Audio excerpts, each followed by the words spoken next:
I'm going to be doing another giveaway, guys. This is a big deal for me. I'm not even running well in the WSOP, but I'm just in a giving mood. I'm going to be giving away 2 tickets to the Colossus this year, and it's very simple. How do you enter? This is it. This is kind of like a preemptive, gift giveaway for the 20K subs. We're really close, so if we could hit that number, it'd be awesome. Let's subscribe, turn on the notification bell. Make sure that you're getting involved in the comment section, like the video, and more importantly, this is the most important step. You have to send a 60-second to 90-second video to my email, which will be on the screen here and in the description. You'll see it as well. Send me why you think that you should have a chance to come to the WSOP. Of course, your room and board will be taken care of. Again, please do this, guys. It's completely free. I'm really excited to do this again. And enough of me bothering you. Let's get into today's episode, yo.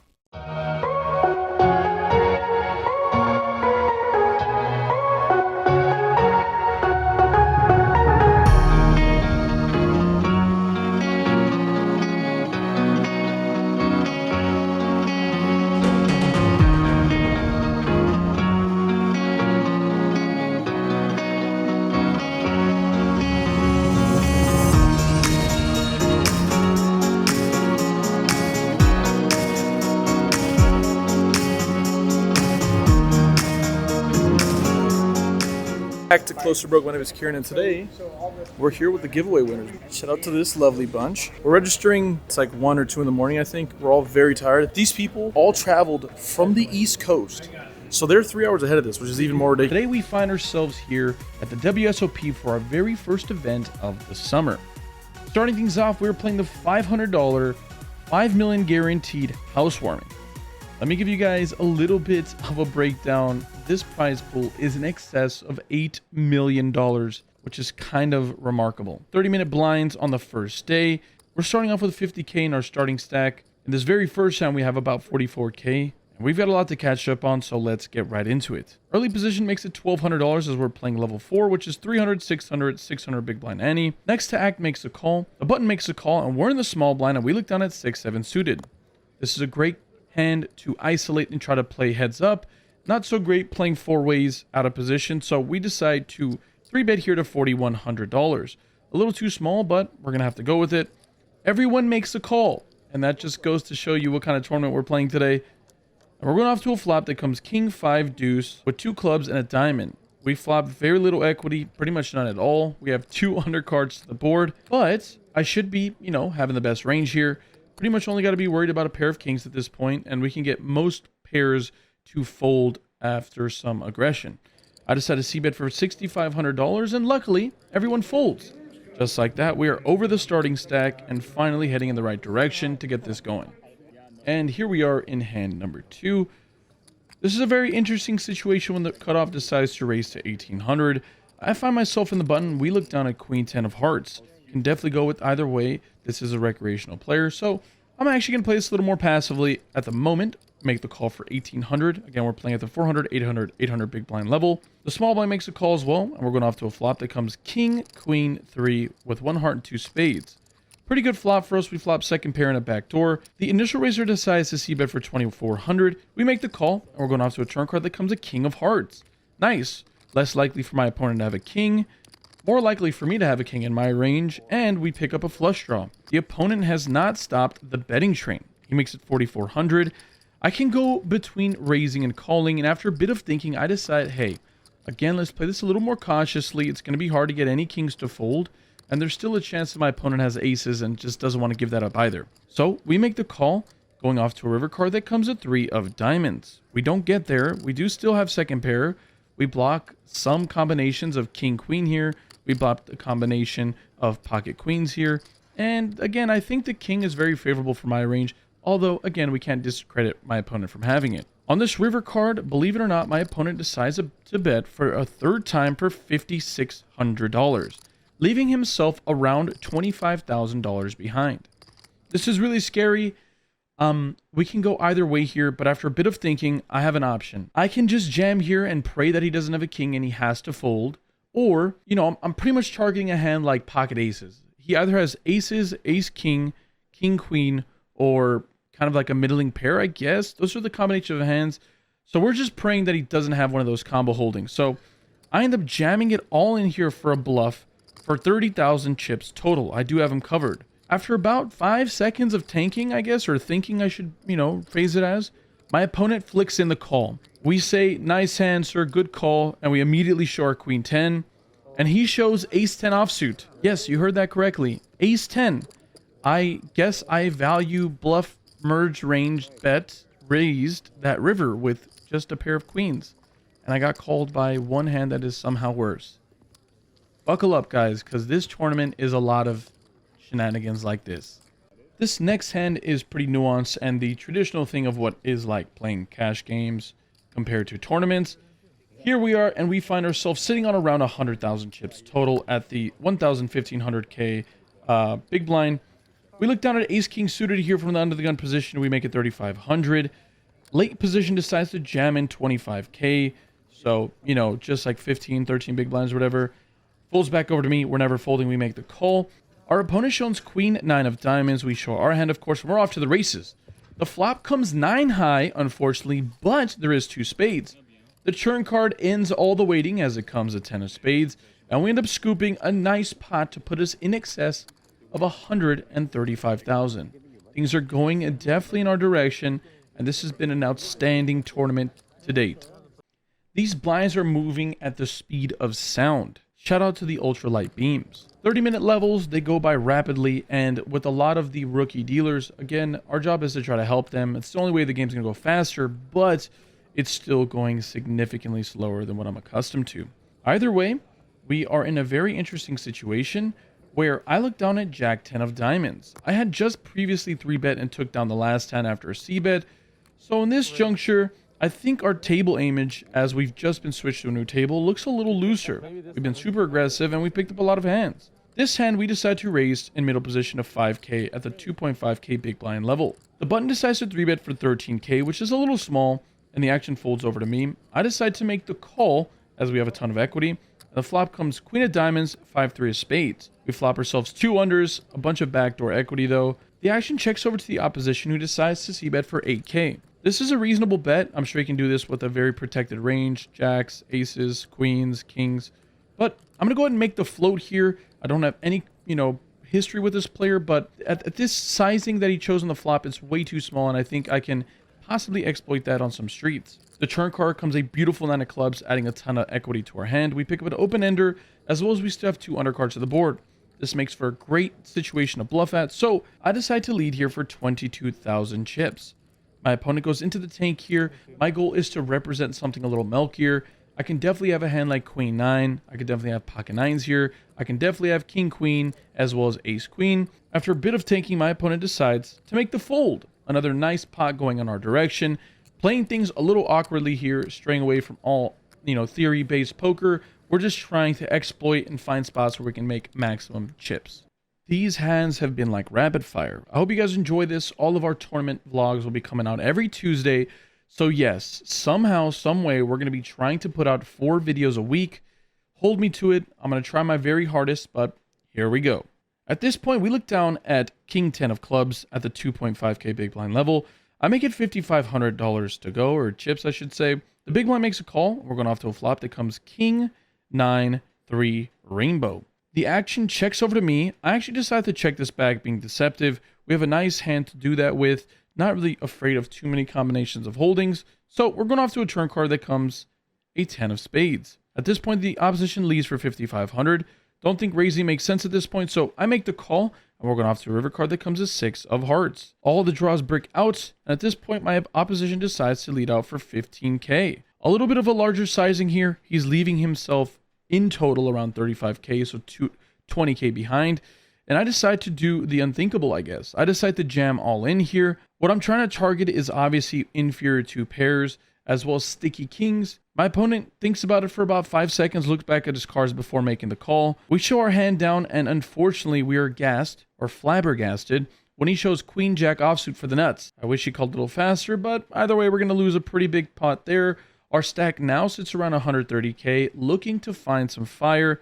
It's all right, though. We still have in excess of 50 big blinds. Let's go ahead and build a new castle. By this point, we've been unbelievably card dead. Yes, hard dead. Nothing has gone in our favor here, and we find ourselves in a pretty interesting situation. We're sitting on around 40 or 50k at this point, and we're playing at the 3k big blind level, somewhere around 30 big blinds. The opposition to my right, who's sitting on about 200 or 300k, decides to open it up here for a raise of 7,000 chips. We look down at pocket tens here. It doesn't make any sense to do anything besides rip it all in, which is exactly what I do. It folds all the way back to him, and he decides to make the call. We're going heads up to a flop, and my opponent shows ace 4 of spades. Very interesting call on his part for 30 plus big blinds, but we're going to take it, looking to find a big hold. The board comes out 9 high, and just like that, we end up doubling up to around 100k. Finally looking to set sail again after a rocky little situation there.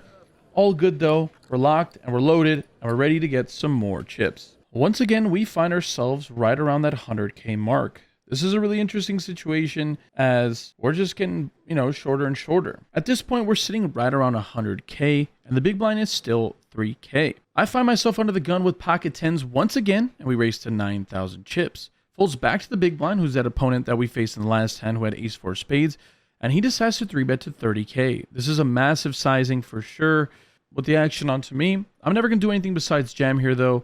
I've got to get my money in when I think it's good. So I make it 98,000 chips to go. The action's back onto him, and he decides to make the call. We expose our pocket tens, and he is very disgruntled, and he shows pocket nines. We're going off to a flop, looking to get some fire, and here's the video.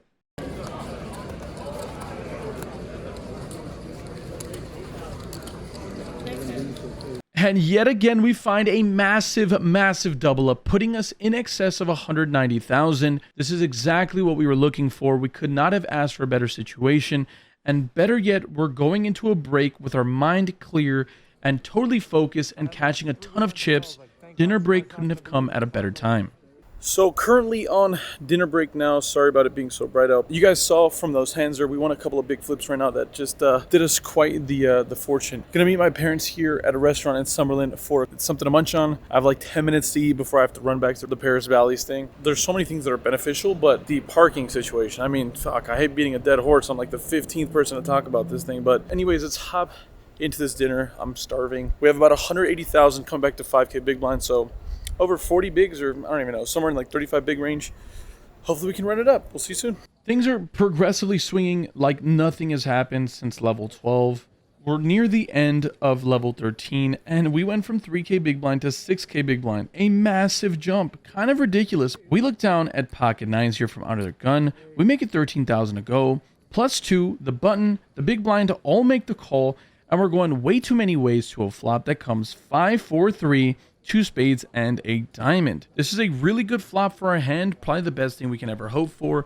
Sure, my opponents can have 6, 7 suited here, ace deuce suited at some frequency, but a ton of flush draws and some other middling pairs are going to be getting carried away as well. I decide to c-bet for a bigger sizing of 40,000, and my opponent in plus 2 decides to jam after a long period for 175k. It folds back over to me. This has been a quiet level. I haven't been really any big spots like this. We do have him covered, but only slightly. After a moment of tanking, I decide to make the call. My opponent flips over 6, 5 of diamonds with an open-ended straight draw as well as a backdoor flush draw and a pair. We're going to need to hold in a massive situation. 450,000 chip pot. The turn card comes a 4, and the river card comes another 4. Oh my goodness. We have a massive chip stack. Well deserved for what's been a really serious grind. I feel like I've really earned it at this point. Obviously, we've been getting really lucky and holding in massive spots, but it's my job to keep this and continue to fight forward. Things are working out in our favor. Things seem to be progressing at this point as we have now caught up to level 17. Yes, level 17. Very little to report between those 4 levels since we last checked in, but that's just how it goes. You get really card dead, and I was card dead for quite some time. In this situation, the button decides to limp here for 15k. The small blind, who has a massive stack, decides to call, and we find ourselves in the big blind with king 10 of diamonds. This is an interesting situation. I can go a ton of different ways, but I decide to isolate to 115,000 total.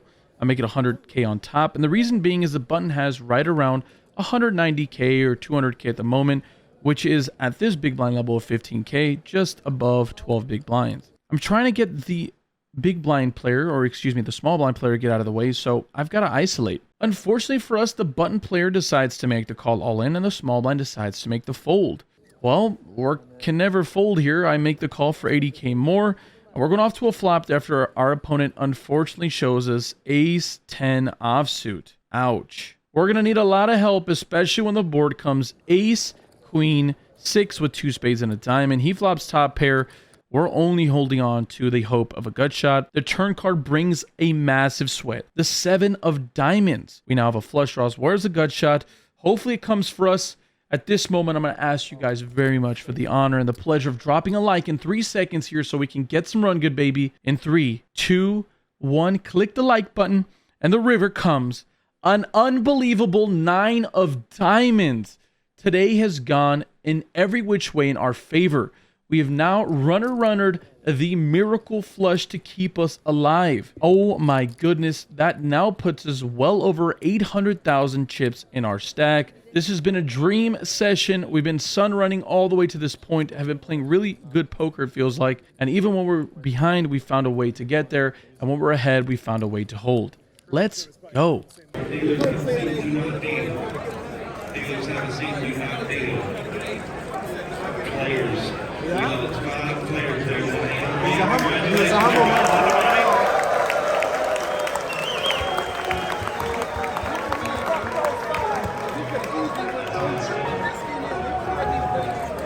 got a lot of catching up to do. We're back home. So last time we checked in, we were at around 800k at the 15 big blind level, or the 15k big blind level, which I think was like level 17. We ended up not cashing until what was level 21, 19, 20, something like that. It was ridiculous. I think the average big blind was sub 20 bigs at the time, so it was just like a lot of getting it all in and hoping that you were ahead. But unfortunately for us, we didn't have that option. All we were doing was sitting there and watching everybody chip up. A couple things happened. The AC was broken. I'm sure you guys have heard of that. It was super uncomfortable. Our hand for hand was unbelievably long. So we're trying to figure out the number of players. It's a lot to work with. There's thousands of people in the room. We were losing focus. We were locking out, and we were locked in for so long in the session. Either way, it happens, and you've got to be a good poker tournament player, and I just wasn't at that moment. We just kept losing small pots here and there, and that ended up adding up to the point where we were somewhere in the neighborhood of like 15 big blinds. We ended up getting it all in the big blind, and yet again, our pocket fives did not hold against ace 10 offsuit. So such is life. Shout out to negreanu. I don't know. I don't even know where the ticket is. It's somewhere in my belongings. We ended up coming in like 800 something place in our flight, which is good for like 850 bucks maybe. So not a completely wasted cause. We played for in excess of 13 hours that day. We late regged in like level 3. We bought our ticket the night before, but they don't put your stack in the middle. Unfortunate run, man. I will totally chalk it up to lack of concentration at the end of it. So let's get back inside and talk a little more. For us, the dream is not over yet. We're just getting started in our whole debauchery of the WSOP. Blinds were getting up, and my mental capacity to continue to struggle in there was getting low. So gotta work on that. If I want to have these deep runs, if I want to find success in WSOP, we've got to get better at that. Make sure to like, comment, and subscribe. If you guys want to see more tournament content, please, please, please, please do me the favor. Make sure you guys like and share these videos, because the only way these get found out about is if you guys doing the little things like liking, commenting on the videos, and subscribing. Anyways, I appreciate you guys as always. Stay happy, stay healthy, and more importantly, run good to the tables, y'all. Deuces. I'm on my way back to Vegas tonight or today. Hopefully we can find some more good luck, and it's getting hot in LA too, so let's see how it goes, guys.